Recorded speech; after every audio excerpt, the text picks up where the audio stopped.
ॐ सदाशिवसमारम्भां शङ्कराचार्यमध्यमाम् अस्मदाचार्यपर्यन्तां वन्दे गुरुपरम्पराम्। ॐ सहनाववतु सहनौ भुनक्तु सह वीर्यङ्करवावहै तेजस्विनावधीतमस्तु मा विद्विषावहै। ॐ शान्ति शान्ति शान्तिः। Okay, just a second.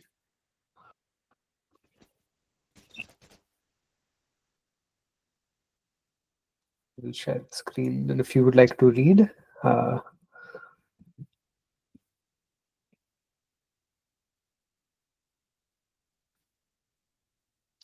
right. So last time we just spoke about the context of the Gita, still building up to Kshetra Yuddha, and we looked into the profiles of each of the Pandavas, and now we're going to continue with this piece, which is, last we saw that Krishna Bhagwan had gone as an emissary to Dhritarashtra's court, vying for peace, because it is dharma to avoid warfare where one can avoid it, but it is not dharma to avoid war if it cannot be avoided. And so that is what Krishna Bhagwan really tried to do, which is, okay, I will exhaust every single possible option that there exists to establish peace. If there is absolutely no other way, then we will be forced to fight a dharma yuddha. So that is what essentially happens over here in the next part. If you would like to read, the war is declared. Hari Om. Am I audible? Hello. Hari Om. Yes, I can hear you. Hari Om. War is declared. It was the great reluctance that Dharmaputra accepted the need to fight. In the meantime, both parties had begun gathering whatever support they could. Since Duryodhana was the ruler, he was able to sway people to his side by bribing those who were willing to compromise. Such people are prepared to ignore what is right and wrong when it suits their purpose. Thus, using his money, power, land, and position, Duryodhana gathered a large number of people, kingdoms, armies, and supplies, everything required to wage a war. Neighboring kingdoms felt that if they did not give Duryodhana their support, they would have to face the consequences. Duryodhana was the emperor, whereas they were lesser kings and chieftains, because they could also have elected to join the Pandavas. Duryodhana sent his brothers and special messengers to elicit their support. They agreed to join his ranks primarily out of fear. Therefore, the number of people who refused to give him their support because they lived according to Dharma was very few. There are always a few people in any society who live their lives according to Dharma. We read in a Tamil verse that it is because of these people that the rains come, the winds blow, and the flowing water still finds its own level, meaning that there is some order in the society. Here too, there were a few people who were not threatened by Duryodhana, still less tempted by his offers because of their commitment to Dharma. Unbribable and virtuous, these people cast their lot with the Pandavas. So this is lovely. It's a very good commentary on really the way politics works. Today, if you see in politics, you find all sorts of people jumping ship from one party to the other, from one election cycle to the next, and one wonders why. And there are three, broad, as Puja Samani is explaining, there are three broad choices one has. One is you do something because it is dharmic. So those are the people committed to dharma. The second people are the ones who are swayed by money, power, just purposes of greed. So today you can bribe somebody or you can promise them that, hey, if you join my party, I will make sure that your son gets admission in XYZ medical college, and you live in a nice fancy bungalow and things like that. So maybe the person doesn't support a cause, but they will still give in to that greed, and they'll make the wrong choice. And then the third person is a poor caught up person, really. He's still better than the second one, but he's caught up because this guy wants to do what is right, but he's afraid.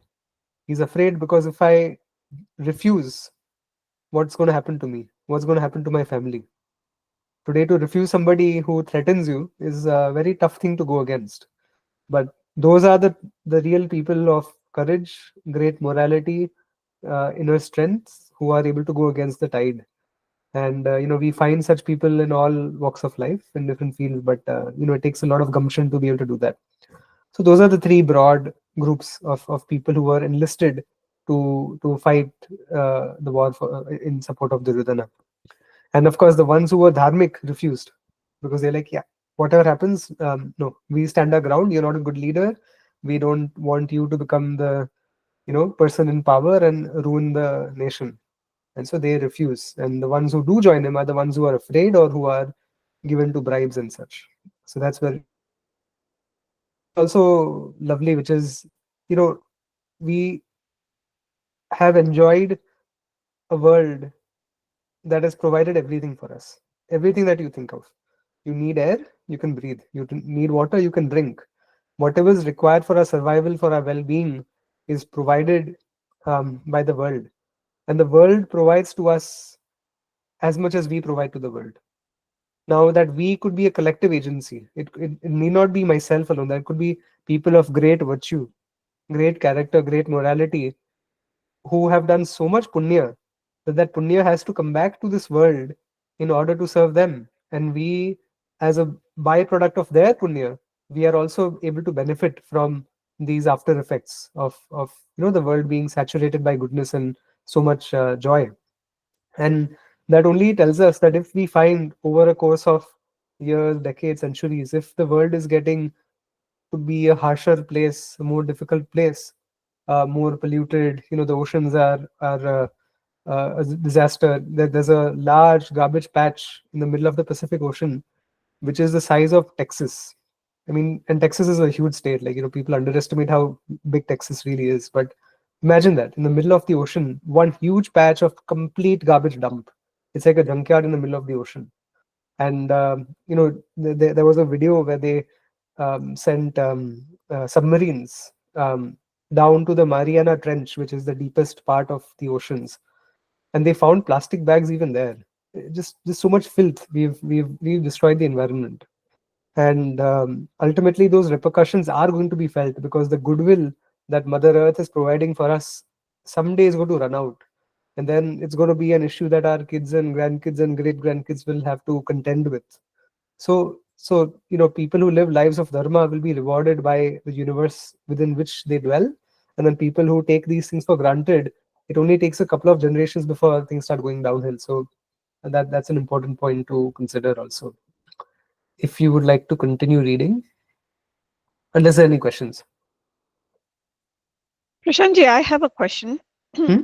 So, what would you say people like Bhishma or Dronacharya, which category did they fall? Because even though they supported Duryodhan and they were not scared of him, um, and they were not, I mean, do you think they considered it their dharma to support Duryodhana? Yes, in fact, what you say is exactly explained over here. Here, even though Oh, okay, Bhishma was a okay. man of dharma, he felt. And it's a very nice question. It's a very good question. The one thing I've often found is Pujya Swamiji anticipates these questions that we have, and so he leaves no stone uncovered. So then it's explained here. So we can look into this more deeply after we read this Okay, section, if okay, the question is still there. okay. The Dharma of War. War was declared openly. No stealth was involved because in those days, even war was controlled by Dharma. There was no such thing as a preemptive strike, where, while one side was preparing for war, the other side went in and took them by surprise. Nor could a man without a weapon be struck. If he was in a chariot, the other person also had to be in a chariot before any fighting could occur. Thus, there were certain rules that had to be followed, and that is how the battle between the Pandavas and Duryodhana was fought. A time was declared, and the fighting did not begin until then. The place was also arranged, Kurukshetra, located just above Delhi. As the Gita opens, the forces of Duryodhana and those of Dharmaputra had assembled. Duryodhana's commander in chief was the invincible Bhishma, the grand old man of the Kuru family. Even though Bhishma was a man of Dharma, he felt obliged to be on Duryodhana's side because he had promised his father that he would always stand by the one who ruled Hastinapura. And at the time of war, rightfully or not, Duryodhana was the current ruler and hence Bhishma was obliged to fight on his side. Although Drona had taught archery to both the Dhartarashtras and the Pandavas, his heart was with the Pandavas. But Duryodhana had made him feel so obliged that Drona agreed to join his ranks. And also, Drona was extremely fond of his son Ashwatthama. In fact, one could say Ashwatthama was his weakness, and Ashwatthama and was Duryodhana's friend. This was another reason for Drona to stay on with Duryodhana. Kripacharya was also obliged to stay with Duryodhana.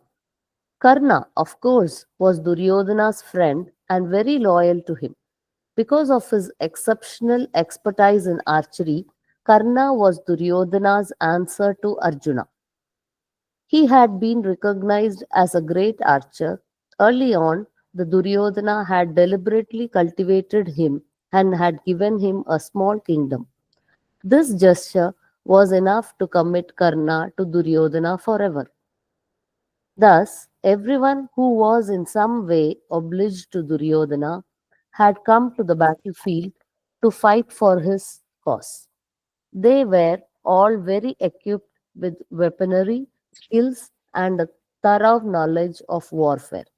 Just as armies now have tanks, there were chariots, cavalries, regiments with camels as the mount, regiments with elephants as the mount, and infantries. With all this support, Duryodhana was ready. The Pandavas were also ready, and the war was about to begin. All eyes were upon Arjuna because he was the one who everyone wanted to see in action. Even the gods wanted to see him, and the balconies were full. To add to the color, Krishna was sitting right in front of Arjuna as his charioteer. Krishna was the added attraction. Arjuna was already the apple of everyone's eye. But to add to that, Krishna was also there. Therefore, all eyes were upon Arjuna, whose chariot was driven by none other than Krishna, the Lord Himself. Very nicely explained. So this sort of covers the question of how everybody felt obliged to join Duryodhana because he either manipulated them in one way or the other, or there was some debt that they felt they have to pay back. So even if you compare the reasons, some reasons are better than others. I would say, I think Bhishma's reason seemed to be the most legitimate out of himself and Dronacharya and others, because in Dronacharya's case, he had not taken a certain vow to protect the seat of Hastinapur or whatever. He was just a teacher. He was I guess paid as a tutor would be paid, and there was no compulsion that was making him stay with one set of cousins versus the other. He could have swapped sides if he wanted to. So I don't see a great reason for Duryodhana having joined the Dhartarashtras. And it was just his weakness, which is Ashwatthama. That Ashwatthama joined Duryodhana, and so therefore he felt obliged to support the same side because obviously he couldn't fight against his son. That wouldn't make sense. And in terms of Bhishma, very mixed character, very lovely character, so well fleshed out that sometimes he becomes a matter of great debate, which is wonderful, because I think that's what Ved Vyasa also intended in the portrayal of Bhishma, which is that let's not look at dharma as so black and white, but let's figure out all of the subtleties that underlie a certain dharmic decision. And Bhishma's decision wasn't easy. Like, today we sit comfortably in our seats many thousands and thousands of years in the future, and we pass judgment on what these characters could have done, should have done, must have done, etc. But if I were to put myself in any one of their positions, it's not easy. Today, if somebody asks you to fight against your children, or to fight against your cousins or your parents or whoever else it may be, I think most of us would side with adharma rather than take up those inconvenient positions against people that we are attached to. So it's such a beautiful commentary on not just the epic and the events that took place, but also on human nature. And human nature is, I forget the name of a book.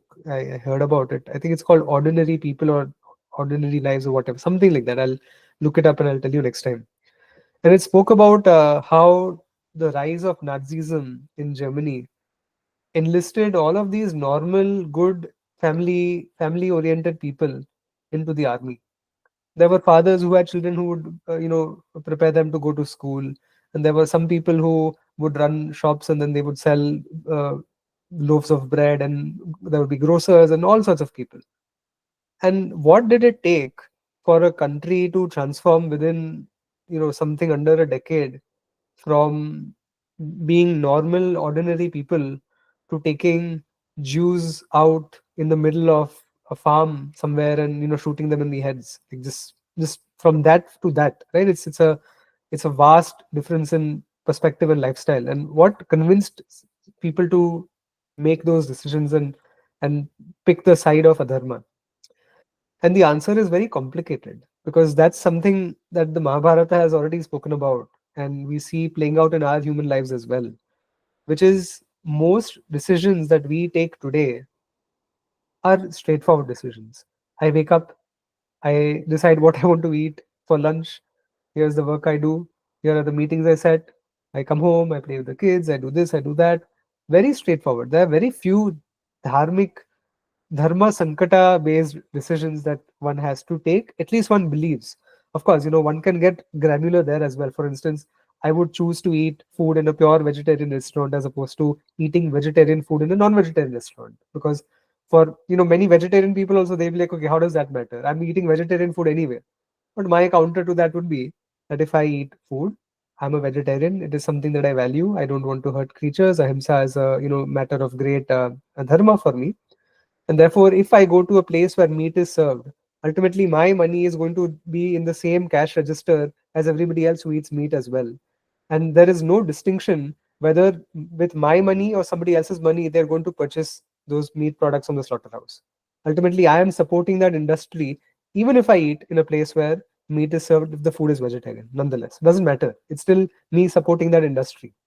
So, as we start thinking about the decisions that we make in life, there are actually many dharmic outcomes to determine and to think about and to consider well in advance before making those choices. But here we are talking about extremes. It's like, will you side against your children or your family members in a war? And so that's what really happened in Nazi Germany, which is there were a group of disempowered people who were made to feel that their lives were not meaningful, that their nation had lost its purpose, that they had lost the glory of the old days, and that there was somebody who could rescue them from this quagmire that they were finding themselves in. And so that's what led to a lot of discontent, and that discontent was channeled in one direction, where people felt that the answer to all of our problems would be by creating a new Germany and by joining the Nazi party. And one step after the other, things just got worse and worse and worse, where first you're willing to commit a small act of violence, right? What could that small act be? Maybe that act could just be that you're evicting somebody from the store, or maybe there's a person of a certain ethnicity who's selling products and you basically put a lock on that person's store. Now, obviously, that is not a good thing to do. But then you take it to the next level where you kick them out of their homes. Then you take it to the next level where you actually shoot them. And so, when we allow ourselves to be compromised at one level, it's very easy to slip and slip and slip and slip and slip further into the abyss of adharma. And it's very hard to get out of that valley, because as you keep slipping, that momentum grows. And not only is that momentum growing for you, but all of the people around you are also slipping simultaneously with you, and that becomes even harder to now go against the people that you consider your peers. And that is why peer pressure is such a big thing. So just imagine normal family men went from that to shooting people in the field. And that's what all of us are capable of. And this is not a, a commentary of fear, but it's just a fact that we, given the right pressures and the right circumstances, or let's say the wrong circumstances, we could be capable of great violence and great adharma. And we should just feel blessed that we are not in those situations. But if we are in such a situation, how we would choose differently is something that we have to decide while that situation is not dawning upon us, and while we are still in a place of comfort. That's when we have to think about it, because when the situation faces you, it's very tough to think about it in the heat of the moment. So anyway, that's just some commentary on dharma. And even when you think about questions of morality, we deal with today here. It talks about war. In those days, a foot soldier would attack a foot soldier, a horseman would attack another horseman, and a guy on an elephant would attack somebody else who's mounted on an elephant, and so on. So there was a fight amongst equals, and you don't you know I guess stab somebody in the back, literally speaking, because it was just not considered dharmic. But now you are raised with so many questions in current modern day warfare as well. What do you do with atom bombs? Are they dharmic? Are they adharmic? Now, I think most of us, given our current context, would feel that no, atomic warfare is adharmic because it has the capacity to destroy the world, which is true. In fact, there is a book written. It's a recent book, I think a year or two back, which talks about, the title I think is called "Nuclear War: A Scenario," and it gives you a minute by minute unfolding of what's going to happen in the face of a nuclear war when the first atomic you know missile is launched. What are the repercussions, hour by hour, minute by minute, from there on?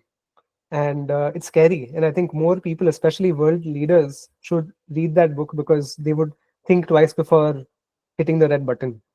Now then, we agree to something like that, but then what about what happened in World War II? Now it's a bit complicated. We know to a large degree. Now again, it's very easy to talk about history after the fact, but again, history is also history as written by the victorious, right? The people who write history are the ones who have won a certain battle or a certain war, who have the capacity to write history, because the vanquished is not going to write that history, because they don't have the power to do so. But now in World War II, we know that atom bombs were dropped in Nagasaki and Hiroshima, and it devastated the lives of many Japanese people. Even today, the after effects of the nuclear radiation and the genetic repercussions are still being felt today. Um, but now the question is, should America have done such a thing or not? Could they have dropped the nukes on Japan? If the answer is yes, then what was the intention? The intention was basically, I have a bigger stick than you, so back off. That was the intention. It was a deterrent. That, look, we have more of these. This is just sample of what we have. You want to continue fighting a war? We drop more nukes, or you can just back off and we win the war. So this was a quick way to basically win the war, and say that victory has been declared. But then the question is, was that the right thing to do? Now, suppose US did not drop those bombs, and suppose we lived in a world where the Nazis, the Japanese extremists, and the Italians, who were the axis of evil in those days, if they had won World War II, what kind of world would we be living in? We'd probably be speaking German, not English. That's a fact. And what would that world look like is hard to say. It's very hard to say what could have been, because today we say, oh, we are the good guys because because we are the good guys who are speaking on from the side of the good guys who have won the war. Now, I'm not by any means saying that what happened in the Nazi Germany era was by any means debatable that, oh, was this a right thing? No, no, it was openly wrong. It was absolutely wrong. But I've just given an example that today, what kind of means will you use to put an end to vicious warfare? And these are questions that, if not in our generation, then our kids are going to have to face, because from the looks of it, I see a lot of war fronts opening up around the world, and I think it's just a matter of a few years before we see something big happen, unfortunately. So these questions, these discussions, have with kids. Figure out, like, what's the right response to these situations. So anyway, just an overextended commentary on the dharma of warfare. Any questions here before we proceed? Okay, let's continue. If you'd like to read.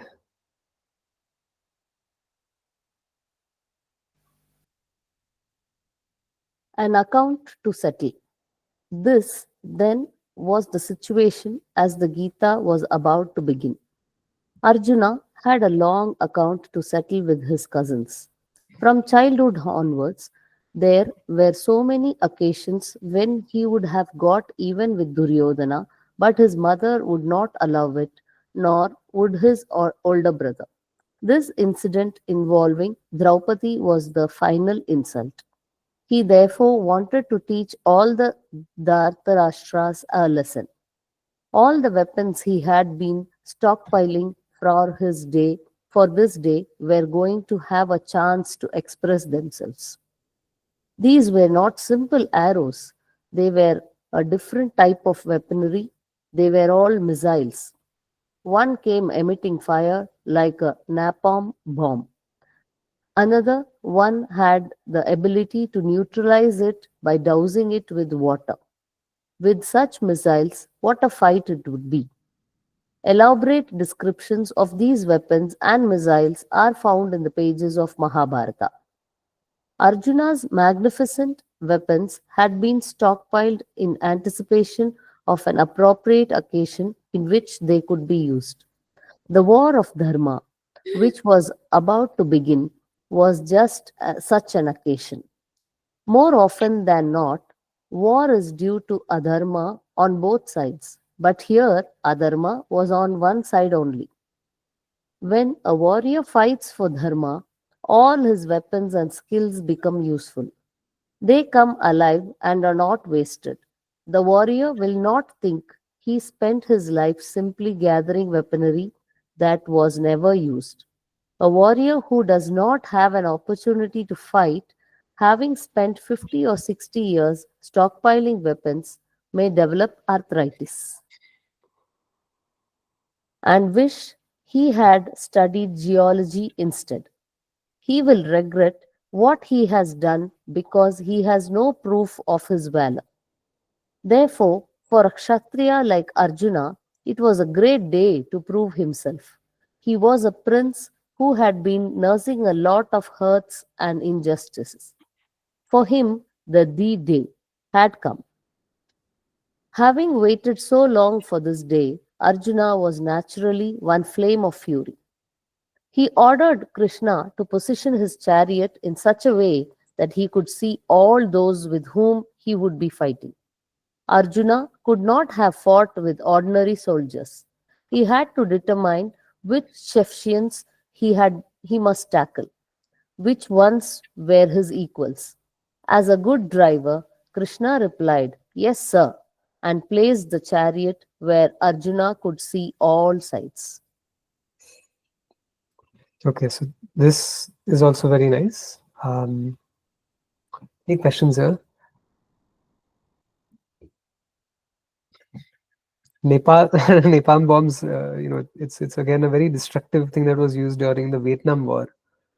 I don't know if anybody has watched this movie called Apocalypse Now, 1979 film. And there's a scene which talks about a war crazed general or lieutenant or some army designation. And he wakes up in the morning and there are these bombs exploding everywhere. And so he's like, I love the smell of napalm in the morning when I wake up. So it's like sometimes you can get very obsessed with even waging a war, but and that's another tendency that we have to keep in check, because it's very easy to dehumanize people, especially the other side is always the enemy when we are fighting a war. But the fact of the matter is that when you belong to a certain nation that wages war against another nation, you have a right to speak up, which is to say that okay, maybe what we are doing is not the right thing, right? Maybe this war can be avoided, and the leaders of my country are just very trigger happy. One can say that, but when it comes to the time of action, then at that point, as a patriot, one still has to support the nation as well.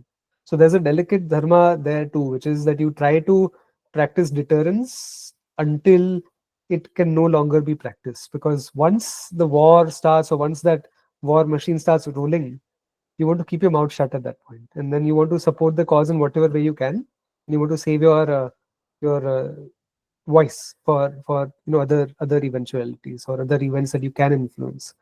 So, for instance, let's say if some of us live in the US, and US decides to fight a war with China for whatever reason, figure out, is this a legitimate reason to fight a war? Are you fighting a war because of some sort of economic insecurity that okay, China is growing too powerful, which it is a problem. I'm not saying it's not. In fact, there are concerns that China is using its economic monopoly and its status as an exporter of mostly inferior goods, but as an exporter of goods uh, to capture a certain territorial stake in the global GDP, and they've done that to a large degree thanks to the US purchasing most of the Chinese products. But now, how do you deal with a rising threat when that threat has not really done something so threatening to you, but it is influencing people in its own local geography. So, for instance, everybody knows for a fact that China is a big bully when it comes to relationships with India or with Vietnam or with Hong Kong or especially Taiwan these days, and Tibet as well. If it's more like, if you don't like somebody, maybe it could be an interpersonal problem. If nobody likes you, it's probably a you thing. It's probably you, it's not them. And so then what is the dharma of another power to keep these things in check? And the reason I bring all of these geopolitical affairs up is because this was something that you would have seen in the minds of local chieftains and local leaders during the time of the Mahabharata as well. They're seeing these two powerhouses go at each other, and they're trying to figure out that, hold on, first of all, what the hell am I doing? Like, what did I just get caught in? And secondly, now that I'm caught in this situation, like, whom do I support? And a lot of that loyalty may not just be that okay, let's figure out what's the best person or the best leader here, but it's more like, who is in my local vicinity? Suppose somebody grew up a few houses down from where Duryodhana stayed. Would his dharma differ from somebody who lived like further down? You see, like, it gets very complicated very quickly. So I definitely appreciate the Mahabharata for painting dharma as a complex, complicated embroidery which can take multiple forms depending on the way you tailor your arguments. And even when it comes to tailoring these arguments of dharma, a person can be very logical, but if they don't have a good dharmic value system, they can misuse that logic to support the side of adharma. So it's not just about being a logical person who's able to think through multiple scenarios, but it's also having a value template. You need to have a morality template which you can pass that logical argument through, if that makes sense. Somebody could use a logical argument to say that, oh, okay, I keep going back to this and I'll use every opportunity I can because people don't typically learn. Meat eating, you could be a very logical person and you can say that, look, we have all evolved as creatures. There is something called survival of the fittest. you know Nature evolves to reward the most fittest organisms and the most fittest species as a whole. And so, if part of this natural evolution, we consume other creatures because that is how the animal kingdom works. Today you can't compel a shark to become a vegetarian or a tiger to become a vegetarian. Sharks are going to eat other fish, and tigers are going to eat herbivores, and maybe they'll eat something else as well. And that's okay. You cannot compel any creature in the animal kingdom to abide by a certain set of values that you believe in, because values are human I won't say of human construct, because that's devaluing values.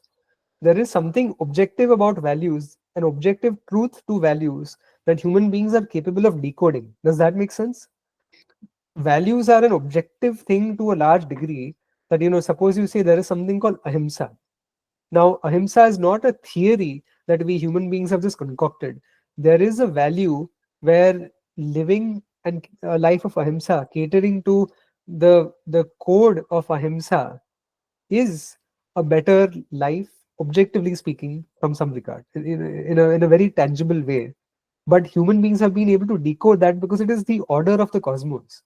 See, today, for example, you know that a tiger is able to leap.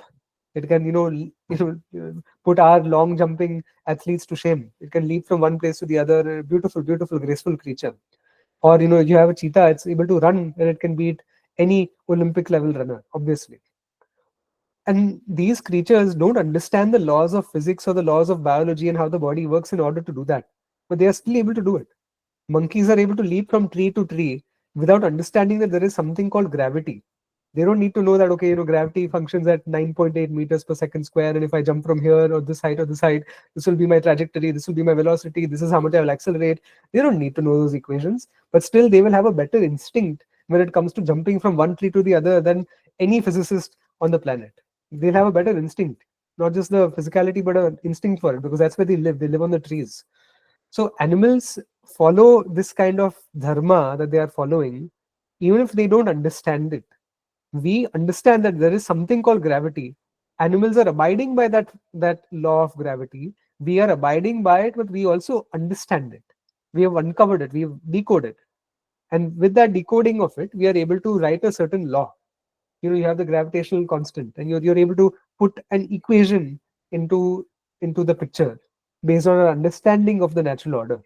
And based on our understanding of the natural order, we create mathematics, and you create physics, and you create all of these different subjects, because that is our model to understand the way reality works. We don't just follow reality, but we also try to understand it. That's what sets us apart as a human being, that we try to understand the world within which we live. And not just we try to understand it, we try to codify it. We try to codify it in a way that it can be explained to somebody else. This is a great virtue. And in that same regard, we have also been able to codify a principle of ahimsa, for that matter. And what is that principle of ahimsa? It is a minimization function, that it is a principle of least harm. It's not the principle of non-violence. This is a very wrong, I would say, low resolution translation. Ahimsa equals non-violence. No. Can you live a life without violence? Some people try to, and it's ridiculous. You're going to breathe all sorts of germs. You can't cover your face with a napkin, because that's going to breed even more germs, and your napkin's going to get moist and it's going to have some more bacteria. It doesn't work. You can't eliminate non-violence, but what we can do is we can minimize violence to the extent that we are capable of, and that is what ahimsa is. And so this is a minimization function. It is a law that one appreciates, one understands, one decodes. So that way one can even put this into the picture. Now, the argument that the moral relativist, who was very logical, he spoke about everything in the animal kingdom being survival of the fittest and all. It does not fit with this law of ahimsa, because what we argue back is that yes, there is survival of the fittest. Yes, it's a dog eat dog world. Yes, there will be some creatures that will overpower other weaker creatures. Yes, all of that is true, except for the fact that we as human beings are capable of that meta analysis, and therefore we cannot reduce ourselves down to the animalistic blueprint of thinking, because we are not animals. And therefore, it's not just about survival of the fittest for us, but if somebody is drowning in a lake or a river, I can very well say that, oh, survival of the fittest, this person was too stupid. Evolution took care of him. Okay. He was an idiot. He didn't know how to swim and he jumped into a river. What a fool. Let him die. No. You go and save that person. You see somebody starving on the streets, you give him some food. You see somebody in trouble, you give some help. There's no survival of the fittest over here. You are doing this because you want to do it, because it is the right thing to do. And so we have to be very careful that we don't fall into the very sugary and sweet words of the moral relativist, who can be a very logical person.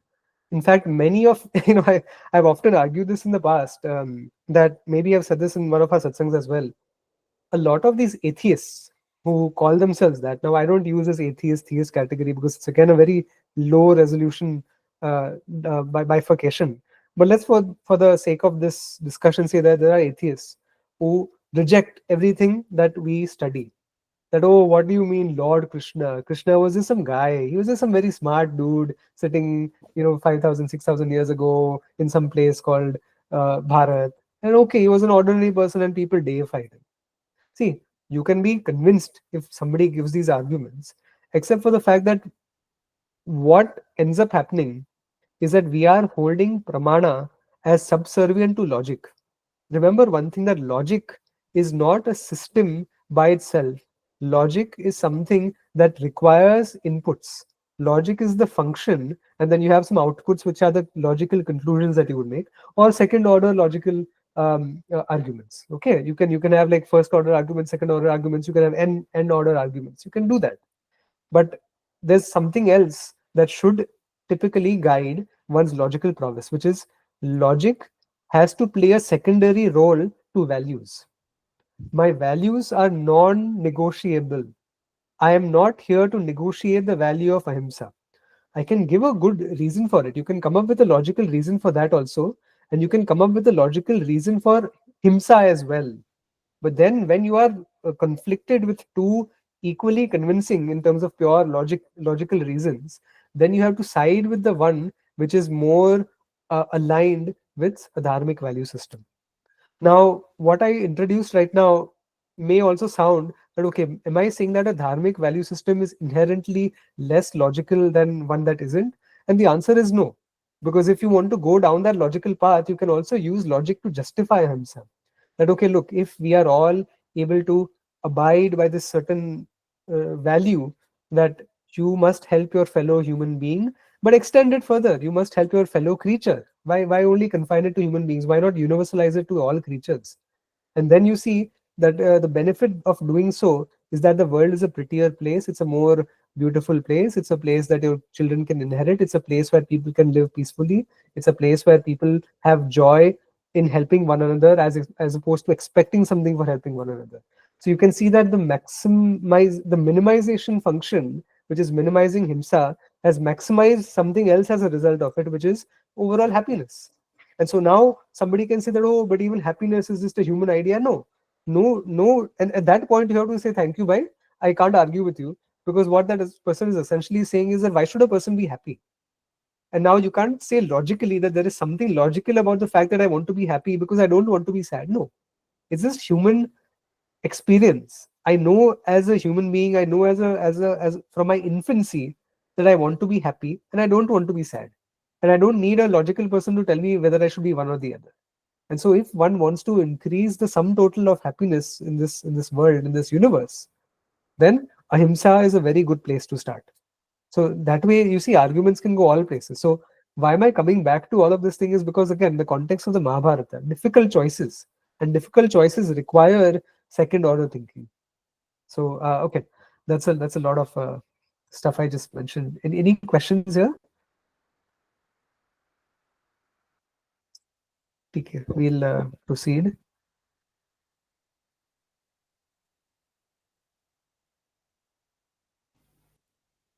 And one more thing, very important, very important.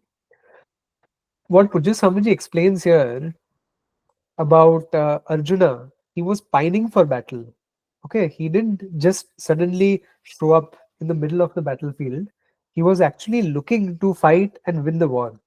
He had been nursing this wound, this hurt, this pain of having lost his kingdom, of having been deprived of what was rightfully his. And there is a lot of credence that one ought to give to what do you say, righteous anger.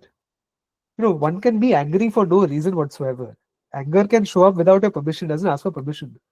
But you never want to mess around with a dharmic person and get that person angry. Because that person is not going to be angry for kicks. There has to be a very good reason for that. And you can be assured that if a dharmic person is losing his temper at you for some reason, be careful. Because all of the elements are going to support his victory in the war of Dharma. And that's what happened to Arjuna as well.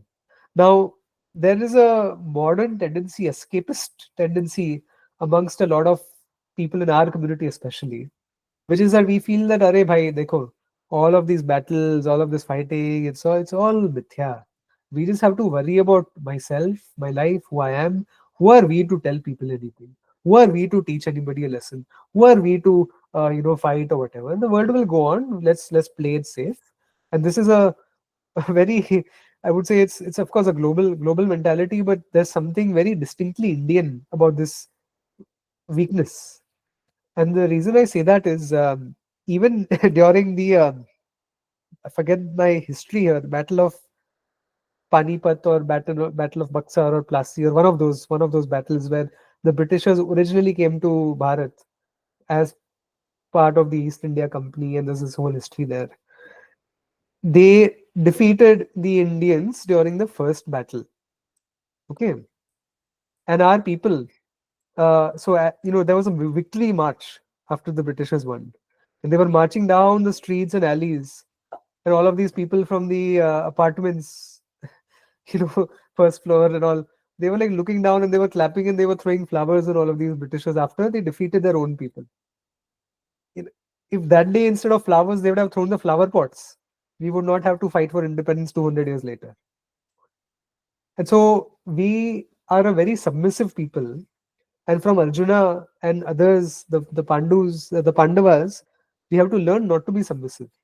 If there is something adharmic happening in your neighborhood, in your country, wherever it is, if you don't stand up and speak, one day when they come for you, nobody will speak for you as well.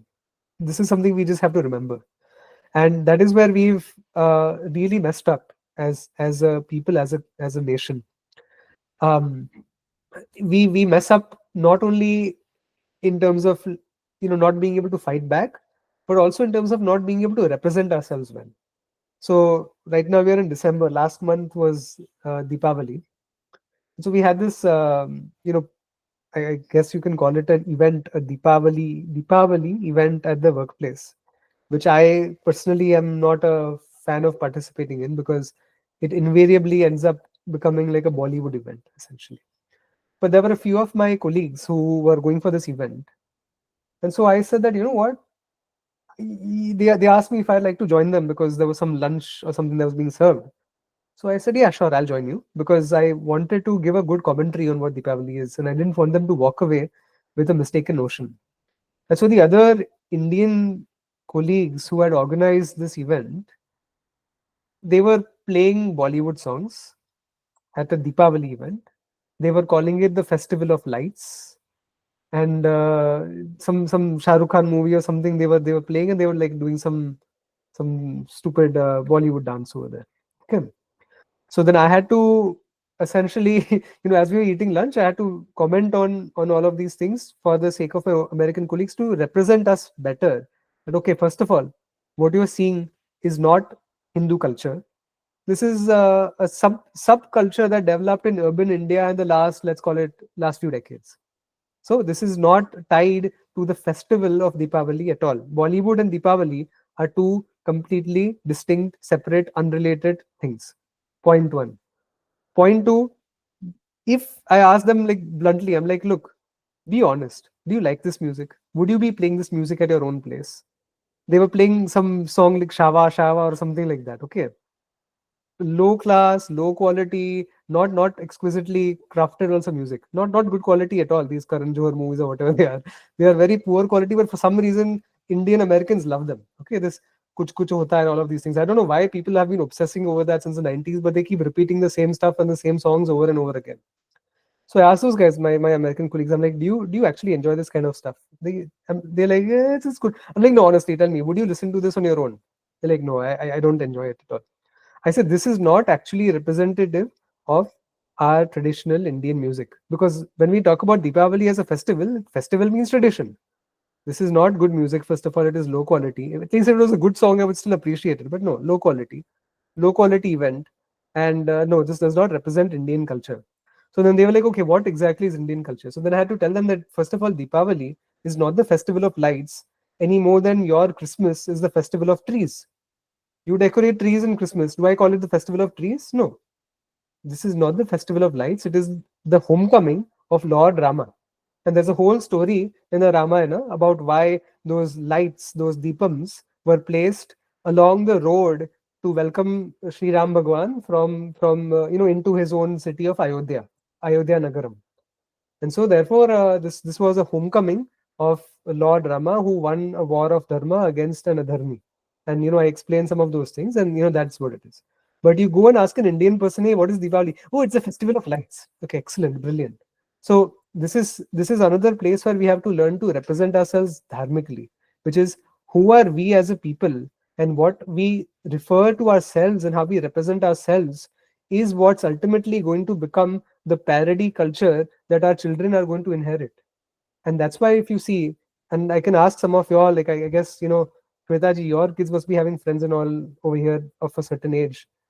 After a point, don't you feel that they have become disconnected from their Bharatiya roots?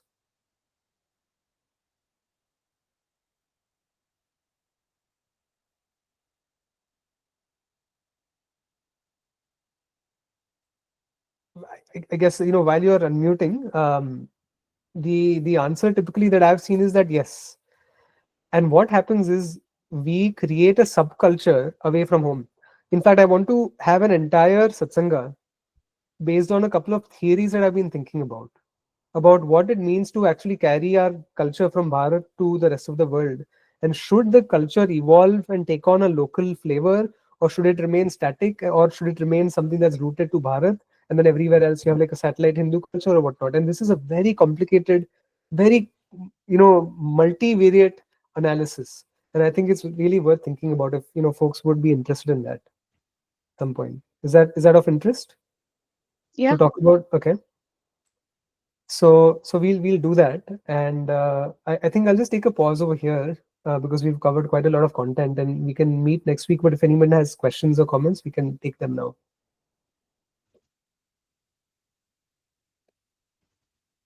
All good? Okay. So we'll meet next week. Next week, what is it? 1 second, I'll just shut the recording.